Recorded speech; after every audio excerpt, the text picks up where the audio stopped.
Hello everyone, welcome back to means world. ತೋಟದ ಮನೆಯ ವಿಶೇಷತೆ ಮತ್ತೆ ಏನಪ್ಪ ಅಂತ ಹೇಳಿದರೆ, ತೋಟದ ಮನೆಯಲ್ಲಿ ಕೆಲಸ ನಡೀತಾನೆ ಇರುತ್ತೆ. ಕೆಲವೊಂದು ವಿಡಿಯೋಗಳನ್ನು ಕ್ಯಾಪ್ಚರ್ ಮಾಡಿಕೊಂಡು ನನಗೆ ಸೆಂಡ್ ಮಾಡ್ತಿರ್ತಾರೆ. ಅದನ್ನು ನಾನು ನಿಮ್ಮ ಜೊತೆ ಶೇರ್ ಮಾಡ್ಕೊಳ್ಳಿಕ್ಕೆ ಖುಷಿ ಪಡ್ತೀನಿ. ಯಾವುದಿದೆ ಸೊಪ್ಪು, ಯಾಕೆ ಹೀಗೆ ನೇತಾಕಿದ್ದಾರೆ ಅಂತ ನಿಮಗೆಲ್ಲ ಆಶ್ಚರ್ಯ ಆಗ್ಬೋದು. ಈಗ ಆನ್ಲೈನ್ನಲ್ಲಿ ಮೊರಿಂಗಾ ಅಂತ ನೀವು ಕೇಳಿರಬೇಕು. 200 ಗ್ರಾಮಿಗೆ 500 ರೂಪಾಯಿ ಹಾಗೆ ಪರ್ಚೇಸ್ ಮಾಡ್ತಾರೆ. ಸುಮಾರು ಜನ ಟ್ರೆಂಡಲ್ಲಿದೆ. ಇದನ್ನು ಪೌಡರ್ ತೊಗೊಂಡು ನೀರಲ್ಲಿ ಮಿಕ್ಸ್ ಮಾಡಿ ಕುಡಿತಾ ಇದ್ದಾರೆ. ಏನಪ್ಪ ಇದು ಮೊರಿಂಗಾ ಅಂದರೆ ನುಗ್ಗೆ ಸೊಪ್ಪು. ಈ ನುಗ್ಗೆ ಸೊಪ್ಪಿನಲ್ಲಿ ಔಷಧಿ ಗುಣ ಸಮೃದ್ಧವಾಗಿದೆ. ಈ ಎಲೆಯ ಪೌಡರ್ನ ನಿಯಮಿತವಾಗಿ ಸೇವನೆ ಮಾಡ್ತಾ ಇದ್ದರೆ ಬಹಳಷ್ಟು ಕಾಯಿಲೆಗಳಿಂದ ನಾವು ಮುಕ್ತಿ ಹೊಂದುತ್ತೀವಿ. ಯಾಕಂದರೆ ಇದರಲ್ಲಿ ವಿಟಮಿನ್ ಸಿ ಇದೆ, ಮೆಗ್ನೀಷಿಯಮ್ ಇದೆ, ಕ್ಯಾಲ್ಶಿಯಂ ಇದೆ, ಐರನ್ ಇದೆ, ಪ್ರತಿ ಒಂದು ಖನಿಜಾಂಶಗಳನ್ನು ಒಳಗೊಂಡಿದೆ. ಇದನ್ನು ರೆಗ್ಯುಲರ್ ಆಗಿ ನಾವು ನಿಯಮಿತವಾಗಿ ಸೇವನೆ ಮಾಡ್ತಾ ಇದ್ದರೆ ಏನೆಲ್ಲ ಡಿಫಿಷಿಯನ್ಸಿ ಇದೆ ಅದರಿಂದ ಎಲ್ಲ ನಾವು ಹೊರಗಡೆ ಬರ್ತೀವಿ. ಇದನ್ನು ಹೇಗೆ ಉಪಯೋಗಿಸ್ಬೇಕು ಅಂತ ಅಂದರೆ, ಬೆಳಗ್ಗೆ ಖಾಲಿ ಹೊಟ್ಟೆಗೆ ನಾವು ಒಂದು ಲೋಟ ಬಿಸಿನೀರಿನಲ್ಲಿ ಮಿಕ್ಸ್ ಮಾಡಿ ಕುಡಿಬಹುದು.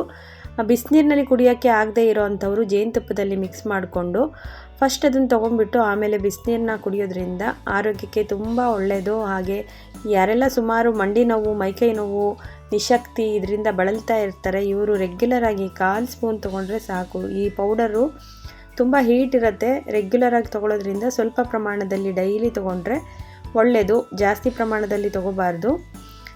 ಸೊಪ್ಪು ಸಿಗ್ತಾ ಇದೆ ಅನ್ನೋದಾದರೆ ಪಲ್ಯ ಮಾಡ್ಕೊಂಡು ತಿನ್ಬೋದು. ಮತ್ತು ನುಗ್ಗೆ ಸೊಪ್ಪಿನ ಹೂವುಗಳು, ನುಗ್ಗೆಕಾಯಿ ಇದನ್ನೆಲ್ಲ ಹೆಚ್ಚಾಗಿ ತಿನ್ನೋದ್ರಿಂದ ತುಂಬ ದೇಹಕ್ಕೆ ಶಕ್ತಿ ಕೊಡುತ್ತೆ, ಚೈತನ್ಯ ಕೊಡುತ್ತೆ. ಇಲ್ಲ ಅಂತ ಅಂದರೆ ಈ ರೀತಿ ಪೌಡ್ರ್ ಮಾಡಿಕೊಂಡು ತೊಗೋಬೋದು.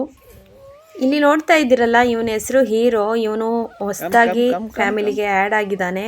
ಊರಲ್ಲಿ ಅಮ್ಮ ಅವರು ಸಾಕಿರೋ ಅಂತಹ ಸಣ್ಣ ನಾಯಿ ಮರಿ ಇದು. ಇದಕ್ಕೆ ಹೀರೋ ಅಂತ ಹೆಸರಿಟ್ಟಿದ್ದಾರೆ. ಅವನು ನೋಡಿ ತನ್ನ ತಟ್ಟೆನ ಹಿಡ್ಕೊಂಡು ಹೇಗೆ ಆಟ ಆಡ್ತಾ ಇದ್ದಾನೆ.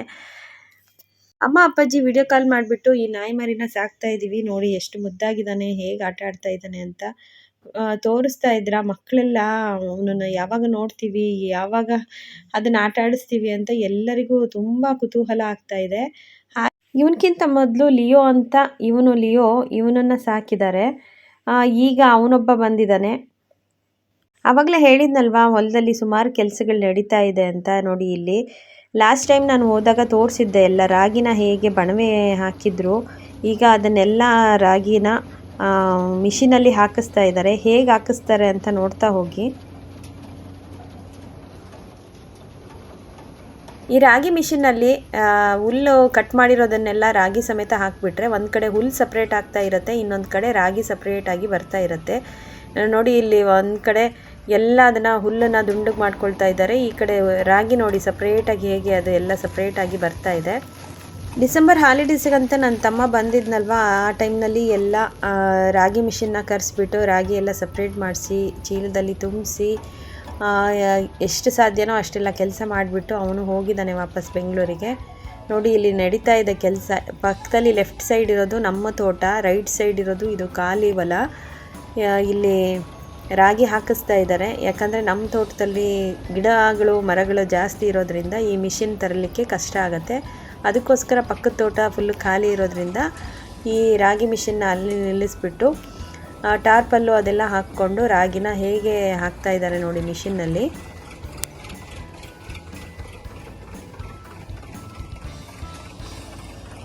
ನಮ್ಮ ಅಪ್ಪಾಜಿಗೆ ಧೂಳಾಗೋದಿಲ್ಲ, ಅದಕ್ಕೆ ಮಾಸ್ಕ್ ಹಾಕ್ಕೊಂಡು ನಿಂತ್ಬಿಟ್ಟಿದ್ದಾರೆ. ನಮ್ಮ ಚಿಕ್ಕಪ್ಪ ನೋಡಿ ಹೇಗೆ ಹೆಲ್ಪ್ ಮಾಡ್ತಾ ಇದ್ದಾರೆ. ಎಲ್ಲ ಹುಲ್ಲನ್ನು ಸಪ್ರೇಟ್ ಮಾಡಿ ಅದನ್ನೆಲ್ಲ ಬಣವೆ ಕೂಡ ಹಾಕಿ ಹೋಗಿದ್ದಾರಂತೆ. ಆದಷ್ಟು ಎಷ್ಟು ಸಾಧ್ಯನೋ ಅಷ್ಟು ಹೆಲ್ಪ್ ಮಾಡ್ತಾರೆ.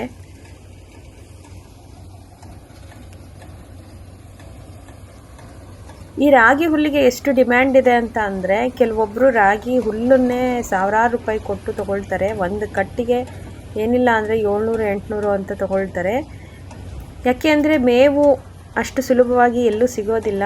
ಕುರಿಗಳಿಗೆ ಹಾಗೆ ಹಸುಗಳಿಗೆ ಮೇವು ಬೇಕು ಅಂತ ಈ ರಾಗಿ ಹಾಕಿದ್ದ ಟೈಮ್ನಲ್ಲಿ ಈ ಹುಲ್ಲನ್ನು ಕೂಡ ವೇಸ್ಟ್ ಮಾಡ್ದಿದ್ದಂಗೆ ಚೆನ್ನಾಗಿ ಅದನ್ನು ಕಟ್ಟು ಥರ ಕಟ್ಟಿಬಿಟ್ಟು ಬಣವೆ ಹಾಕ್ಕೊಳ್ತಾರೆ. ಪ್ರಾಣಿಗಳಿಗೆ ಬೇಕಾಗತ್ತೆ ಮೇವು ಅಂತ ಹೇಳಿಬಿಟ್ಟು.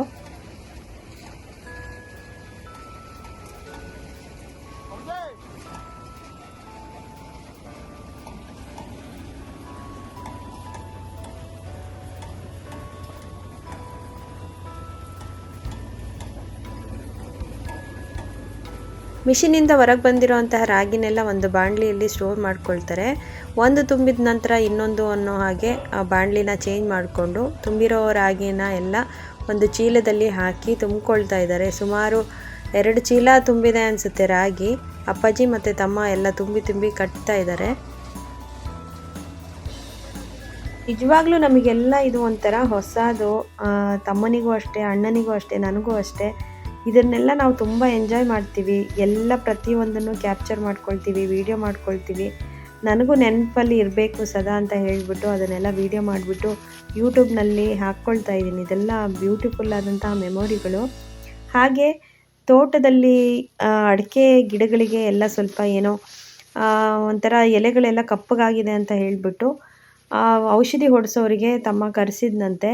ಅದಕ್ಕೆ ಎಲ್ಲ ಔಷಧಿ ಸ್ಪ್ರೇ ಮಾಡ್ತಾ ಇದ್ದಾರೆ. ಇದು ಹೇಗೆ, ಇದನ್ನು ಕೂಡ ಒಂದು ಮೋಟ್ರಲ್ಲಿ ಟಬ್ಬಲ್ಲಿ ನೀರು ಹಾಕಿಬಿಟ್ಟು ಇಷ್ಟು ಪ್ರಮಾಣದ ಔಷಧಿ ಅಂತ ಹಾಕಿಬಿಟ್ಟು ಅದನ್ನು ಪೈಪ್ ಮೂಲಕ ಎಲ್ಲ ಸ್ಪ್ರೇ ಮಾಡ್ತಾ ಇದ್ದಾರೆ. ಒಂಥರ ಸ್ಪ್ರೇ ಮಾಡೋದು ಕೂಡ ಒಂಥರ ಚೆನ್ನಾಗಿ ನೋಡಲಿಕ್ಕೆ ಖುಷಿ ಕೊಡುತ್ತೆ. ಇದನ್ನು ನಾನು ರಿವರ್ಸ್ ಆಗಿ ಕೂಡ ವಿಡಿಯೋದಲ್ಲಿ ಎಡಿಟ್ ಮಾಡಿದ್ದೀನಿ. ಅದು ನೋಡಿ ಎಷ್ಟು ಚೆನ್ನಾಗಿ ಕಾಣುತ್ತೆ ಅಂದರೆ ಮನಸ್ಸಿಗೇನೋ ಒಂಥರ ಖುಷಿ ಕೊಡುತ್ತೆ. ಅದೆಲ್ಲ ರಿವರ್ಸ್ ಆಗಿ ಹೋಗ್ತಾ ಇರೋದು ಸ್ಪ್ರೇನ ನೋಡಲಿಕ್ಕೆ ಅದೊಂಥರ ಫಾಗ್ ಥರ ಕಾಣ್ತಿದೆ ಅಲ್ವಾ. ಅದು ವಾಪಸ್ ಹೋಗೋದು ಎಷ್ಟು ರಿಲೀಫ್ ಅನಿಸುತ್ತೆ. ನೋಡ್ತಾ ಇರಿ ಹೇಗೆ ಕಾಣುತ್ತೆ ಅಂತ.